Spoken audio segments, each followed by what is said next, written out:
Social మీడియాకి మధ్య నలిగిపోయే బ్యాచ్కి, ప్రమోషన్స్కి ఎమోషన్స్కి మధ్య నలిగిపోయే మోషన్ బ్యాచ్కి అందరికీ కొంచెం క్లారిటీ రావాలి. ఏదైతే ఎంటర్ సినారియో జరిగిందో భారత్ వర్సెస్ పాకిస్తాన్ మధ్యలో జరిగినటువంటి సినారియోని జనాలు అర్థం చేసుకోలేకపోతున్నారు. ఎందుకంటే కొంచెం సోషల్ మీడియా ప్రభావం, అలాగే సినిమాల ప్రభావం బాగా ఎక్కేసింది జనాలకి. బాలీవుడ్ సినిమాల ప్రభావం, ఆ సినిమాల ప్రభావం, ఈ సినిమాల ప్రభావం చూసి క్లైమాక్స్ ఎక్స్పెక్ట్ చేస్తున్నారు.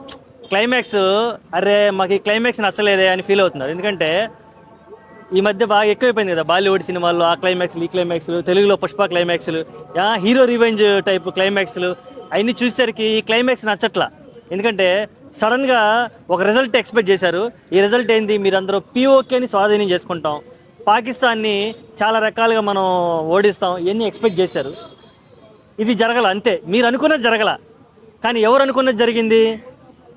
ఏదైతే మన భారతదేశం, మన ఆర్మీ వాళ్ళు ప్రపంచ దేశాలు ఏం తెలియాలో, ఏం తెలియజేయాలో అది మాత్రం ఖచ్చితంగా తెలిసింది. అది అందరికీ అర్థమైంది. ఓకేనా. ఏదైతే కొంతమంది ఎమోషన్స్ని మీరు ఎక్స్పెక్ట్ చేస్తున్నారో ఆ ఎమోషన్ మాత్రమే ఇక్కడ లేదు, జరగలేదు. ఇటువంటి సినారియోస్లో ఎమోషన్స్ ఏదైతే ఎక్స్పెక్ట్ చేస్తారో అది ఎప్పుడూ జరగదు. ఫస్ట్ పాయింట్ మీరు ఆ విషయం తెలుసుకోవాలి. అండ్ నెక్స్ట్ వచ్చేసి యుద్ధం అనేది అసలు యుద్ధమే జరగలేదు. మనం యుద్ధం చేయలేదు. యుద్ధం ఎవరు చేశారు? పాకిస్తాన్ వాళ్ళు మనమే చేశారు. మనమేం చేసాం? ప్రొటెక్ట్ చేసుకొని కౌంటర్ అటాక్ ఇచ్చాం. అర్థమైందా? మనం ఏం స్టార్ట్ చేసాం? ఆపరేషన్ సింధూర్ స్టార్ట్ చేసాం. ఆపరేషన్ సింధూర్ ఎవరి మీద, ఎవరి కోసం, మీ అందరూ క్లారిటీ ఉంది. అయినా ఒకసారి ఎవరైతే 26 మంది మహిళలు, మన భారతీయ మహిళలు, వాళ్ళ యొక్క సింధూరం తొలగిపోయిందో దానికి గుర్తుగా సింధూర్ అని పేరు పెట్టి ఎవరైతే వాళ్ళ భర్తలను చంపిన టెర్రరిస్టులు ఉన్నారో వాళ్ళని హతమార్చడమే సింధూర్ యొక్క ముఖ్య ఉద్దేశం. మనం సింధూర్ స్టార్ట్ చేసాం. 100% మనమే స్టార్ట్ చేసాం. విజయవంతంగా పూర్తి చేసాం. ఆ రోజైతే అందరూ సంకలు గుద్దుకున్నారు. అబ్బా ఇండియా తోపు అన్నారు.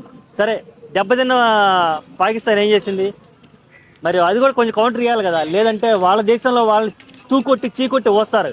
అసలుకే పాకిస్తాన్ వాళ్ళకి ఎలా ఉంటుందంటే అర్థం చేసుకోరు. వాళ్ళ ఎమోషన్స్ అని ఇందాక చెప్పే కదా, మోషన్స్ లాంటి వస్తే ఆగోయంగా తన్నుకుంటే వెళ్ళిపోతూ ఉంటాయి. దానికి అర్థం పరమార్థం ఏముండవు. అర్రే మా బ్యాచ్ అందరూ మనల్ని చిన్న చూపు చూస్తారు, మమ్మల్ని తిట్లు తిడతారు, మా మీదే తిరగబడతారు. ఎక్కడ పాకిస్తాన్ ఆర్మీ మొత్తం ఎగబడి మళ్ళీ దేశాన్ని ఆక్రమించుకొని వాళ్ళ చేతుల్లో తీసుకుంటుందో అని చెప్పి వాళ్ళ పిఎం ఎమ్మటి అలర్ట్ అయిపోయి మన మీద మళ్ళీ డ్రోన్లు దాడి చేయడం మొదలుపెట్టాడు. మరి డ్రోన్లు దాడి చేసినప్పుడు మనం ఏం చేస్తాం? చేతులు ముడుచుకొని కూర్చుంటామా? వెంటనే S-400 దించాము, బ్రహ్మోస్ని దించాము, మన దగ్గర ఎన్నెన్ని ఆయుధాలు ఉన్నాయో దించాము, రఫేల్ జెట్లు దించాము, దెబ్బకి గాల్లోనే స్మాష్ చేసేసాము. గుర్తుపెట్టుకోండి, పాకిస్తాన్ వదిలినటువంటి ఏ మిస్సైల్ కూడా మనల్ని చిన్న డ్యామేజ్ కూడా చేయలేదు. అర్థమైందా? చిన్న డ్యామేజ్ ఒకటి జరిగింది. అదేంటంటే మనం పేల్చినటువంటి మిస్సైలు వాళ్ళ యొక్క పాకిస్తానీ మిస్సైల్ని పేల్చేసిన తర్వాత ఆ శకలం ఒక సైనికుడికి తగిలి ఒక సైనికుడు చనిపోయాడు. ఈ విషయం మీరు ఎవరికైనా తెలుసా? తెలియదు. ఒకసారి వాళ్ళ కుటుంబాల స్థాయిలో ఉండి ఆలోచించండి. వాళ్ళ అమ్మ, వాళ్ళ నాన్న, వాళ్ళ కుటుంబం లేదా వాళ్ళ భార్య పిల్లల స్థానంలో ఒకసారి మీరు ఉండి ఆలోచించండి. మనం రక్షణ కోసం దించినా సరే వాళ్ళ యొక్క మిస్సైలు చిన్న శకలం వచ్చి తగిలి మన భారతదేశ సైనికుడు చనిపోయాడు. మనకి లాసే కదా. ఇది యుద్ధం అని ఇంకా మనం కంటిన్యూ చేసుకుంటా వెళ్ళిపోతే, సీజ్ ఫైర్ చేయకుండా వెళ్ళిపోతే, ఇటువంటి దుర్ఘటనలు వాళ్ళ 10 మంది చనిపోతే మనకి ఒకళ్ళు చనిపోతారు. అలా 10:1 వేసుకోండి.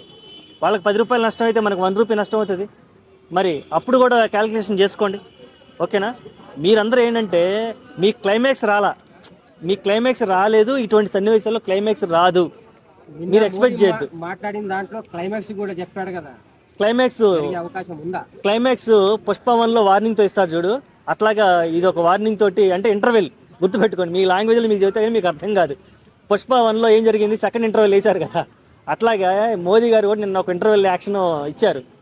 ట్రేడ్ అండ్ టాక్ ఒకచాట ఉండవు, టెర్రర్ అండ్ ట్రేడ్ ఒకచాట ఉండవు, టెర్రర్ అండ్ టాక్ ఒకచాట ఉండవు. ఓకేనా. మీతో కేవలం మాట్లాడే 2 విషయాల గురించి, ఒకటి టెర్రరిజం గురించి, 2 POK గురించి మాట్లాడతాము. ఇంతకు మించి మీరు ఏమైనా యాక్షన్లో దిగితే మేము రియాక్షన్ ఇస్తాము అని డైరెక్ట్ స్పాట్ వార్నింగ్ ఇచ్చారు. రక్తాలు బారిస్తామని అన్నారు. మోదీ ఏమో నీళ్లు రక్తం ఒక దగ్గర పారదు అన్నారు. అదే మోదీ గారు క్లియర్ కట్గా చెప్పారు, మీతో డిస్కషన్ ఉండవు, నెక్స్ట్ టైం నుంచి 2 విషయాల మీద డిస్కషన్ ఉంటుంది, ఎవరు ఏం చెప్పినా ఇచ్చి పడేస్తాము అన్నారు.